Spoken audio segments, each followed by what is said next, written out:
Hi, this is my 1995 BMW E36 convertible shell, which is going to be the base of my dream car. A dream car that will be powered by a M60B40 V8 engine. It's going to be paired with an 8 HP 75 8-speed automatic transmission. Now these are just the basic things of my dream build. We're going to do a few more modernized options like a E36 steering column, which I'm also going to convert to be an electric steering column to keep the engine bay clean. We're also going to do a wire tuck in the engine bay, so that is just the basic stuff that we're going to do. And it's going to be a lot of work. So I thought, let's document everything I'm going to do and share it with the world. Now, because this is going to be a top to bottom build, let's start at the bottom. Now you can see there's still an engine in there, which is actually an M45 B25 paired with a 6-speed manual transmission, which both came out of an E60. That was my original plan, but then I thought, let's scrap that and just go for my dream build. But considering the fact that this car has been sitting for a few years next to the sea, I'm really happy to see how clean the bottom of this car is. Now there's going to be a few issues that I have to address, like these jack points obviously, but again, considering the place where it has been for the last few years, this car is really clean. Now, because we are going to build on high performance, well, I say high performance, it's going to be a V8 with quite some horsepower. I'm going to rebuild the entire suspension system, so everything of here is going to get out. I'm going to sandblast all the pieces, I'm going to coat all the pieces, I'm going to put in new rubbers and all that stuff. Same goes with the front side, especially because I have to modify the front subframe to fit the V8 engine. So that is one of the things that we will be taking care of first. But the actual first thing that we have to do is figure out the electrical issues, because there are a lot. Now, before we do anything else, I need to figure out where the electrical problems are starting, because the first time that I tried to put a battery in this car to roll up the windows, actually, the car was screaming in pain and agony. So basically there is a short somewhere in this system, which could happen because the previous owner did also an M45 swap and probably had cut some wires and didn't properly protect them before selling the shell to me. So yeah, the first thing that I'm going to do is I'm going to take out all of this this junk that I started to collect for my M45 swap and start to troubleshoot some electrics. So, as you can see, the car is now more than empty. I decided to pull the seats and the couch and everything, the back seat, the panels, and the reason is the same reason that I first have to fix the electrical issue, because it took me about 2 weeks of this shell standing outside before I realized that the windows weren't fully closed. And that results obviously in water. We have some more water over here somewhere, there we go. But more importantly, which is when I started to realize that my floor mats are damp, well, they're not damp, they're just wet, is obviously underneath here, because the windows were open. We have some water and rust starting to form over there. So I wanted to get that first and then immediately clean the entire carpet, because it is a mess. So after some semi-deep cleaning of the chassis, I did some vacuuming, making sure that most of all the debris is out. Now, I was lucky that on this side it was drier than I thought, so that's a good sign. I already checked on this side. It's not as bad. It's just... oh yeah, it's bad. Oh boy, that was a setback. Anyway, carpet is clean. I got most of the water out. I got most of the water from the floor panels, whatever you want to call them. So I'm gonna let it air dry for the next, I don't know, maybe 2 days, maybe tomorrow. I'll throw in some silica gel to take out most of the moist, because honestly I have no idea how else to do this. I don't feel comfortable enough to put a heater in here while I'm not around in the garage. So yeah, we'll have to see how that goes. When that is all dry and back together, it is going to be time to start working on the electrics. So at least the basic stuff will work again. All right, it wasn't 2 days of air drying. It was actually quite a lot more. We are currently at day 4. However, after 2 days seeing close to no results, I decided to try a different tactic, which is buying a lot of dehumidifiers, closing the roof again, putting a heater in, and then hope for the best. Now, after day 1, this entire side was bone dry, so that's good. There was still a little bit of water in here, which is now also mostly gone. Right now, I'm gonna do it one more day, just to make sure that at the back here, all the moist is being drawn out of the carpet. And the best thing is, I was afraid that the car would smell bad after all this, but it's surprisingly fresh. I didn't expect that, so that's a win. Now, when the car is drying for the last day, it's time to start cleaning the leather seats and all the leather panels, because unfortunately, because of all the water inside, it is starting to grow mold. Now, the way I'm going to do that is by an old school technique taught by my wonderful mother. We're going to use 3 parts of warm water, 2 parts of cleaning vinegar. I already did a test piece before, and it should be good, because I want to be careful because of these leather parts here. They're not the best shape anymore, but yeah, let's get at it and prepare the interior to be back together.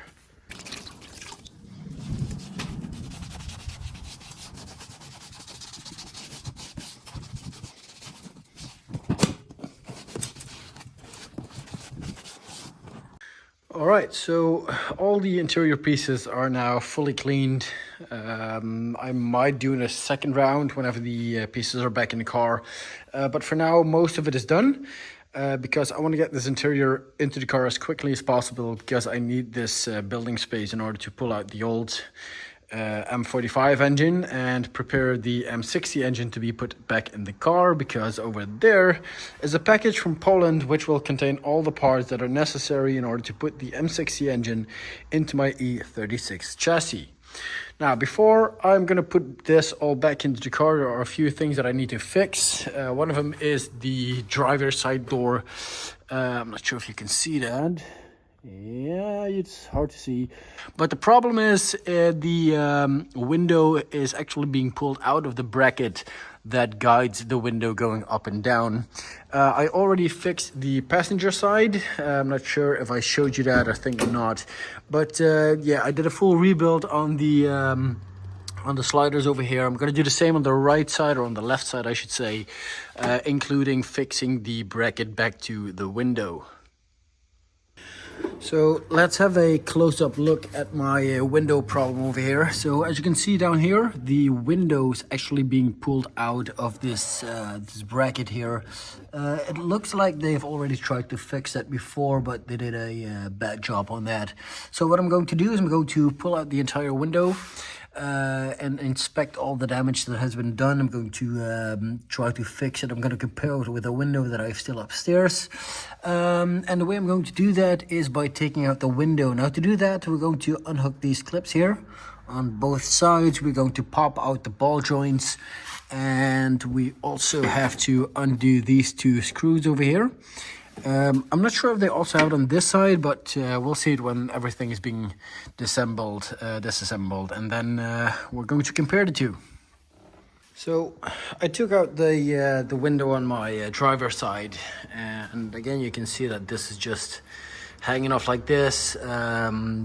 I pulled both of these out actually while pulling the window. I wasn't quite sure what they are yet, but when I compared it to the other side, it seems that they are used to put the bottom dead center, or to adjust the bottom dead center. I'm not sure if you can see that right there.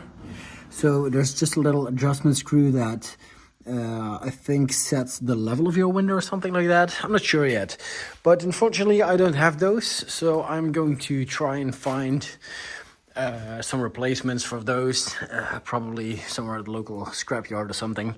But for now, what I'm going to do is I am probably going to clean this instead of fixing that right now, because it's a spare window and it would be a shame not to use a spare window whenever I need it.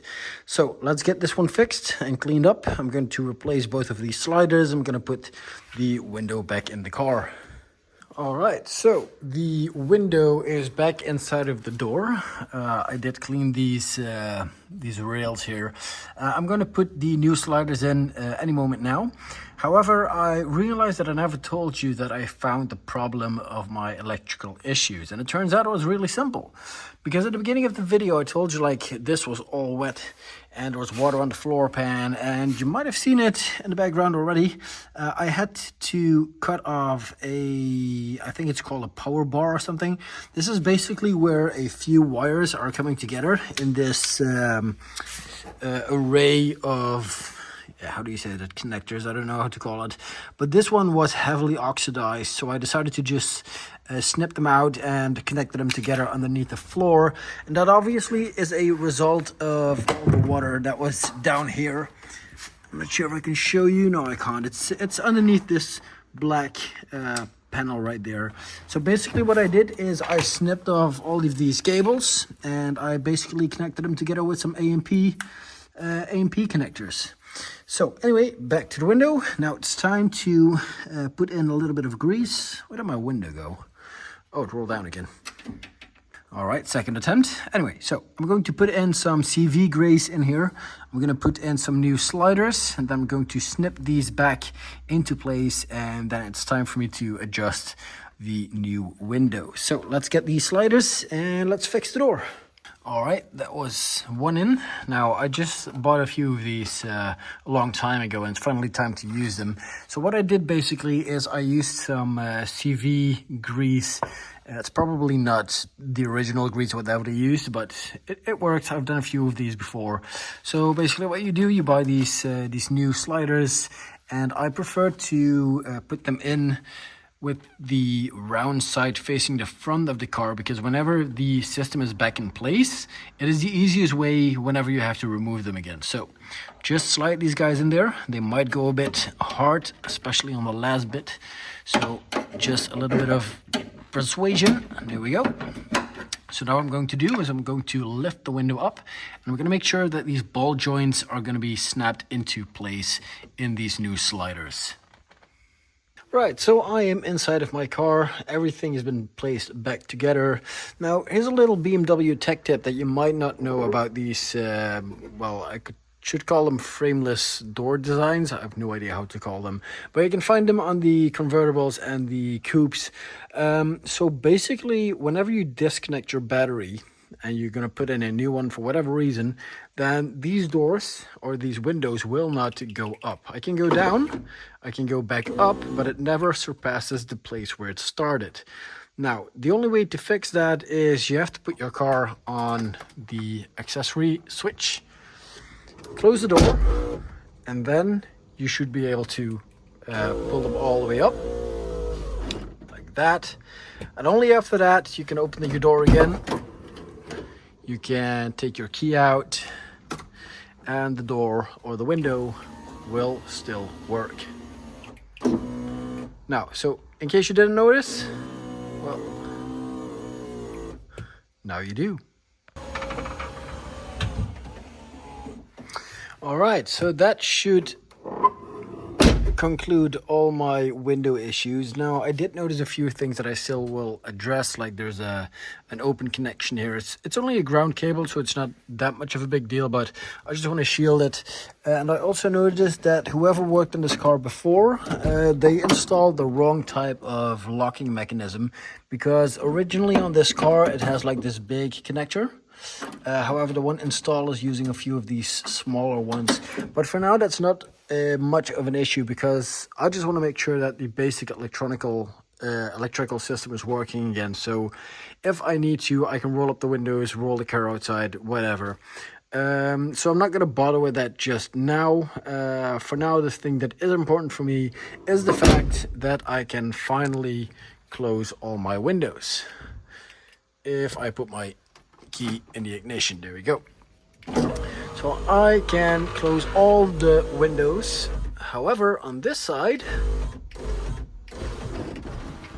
actually this time it went okay. So the problem is because I don't have these brackets down here, I cannot adjust or fine adjust the window just yet.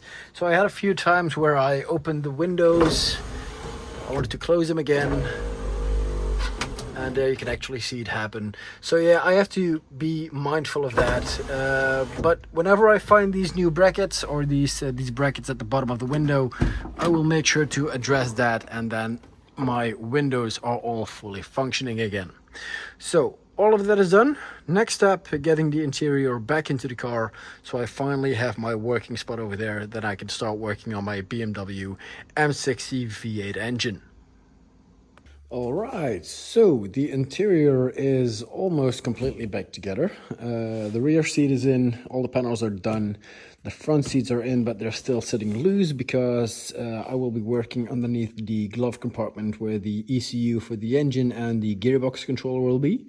Same goes on the left side because I need to add a electric gas pedal because I'm going to convert the M60 to be drive-by-wire. Now you notice that both door panels are still not in. That is because with most of these door panels, I am either having missing components, like this one, the one on top I have already here, I have to fix it. But on this one, this is the wrong one unfortunately.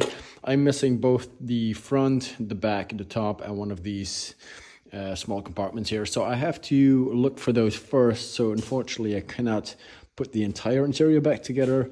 But for now, I'm happy with the result. All the water is out. Everything is back inside the car, which means that it's finally time to start working on the main course, which is obviously the M60B40 V8 engine. Now over there's a package that I recently got, which has the oil sump, the custom oil sump, in order to make this engine fit in my chassis. So that is what's going to be happening in the next video. I hope you guys enjoyed, and I will see you next time.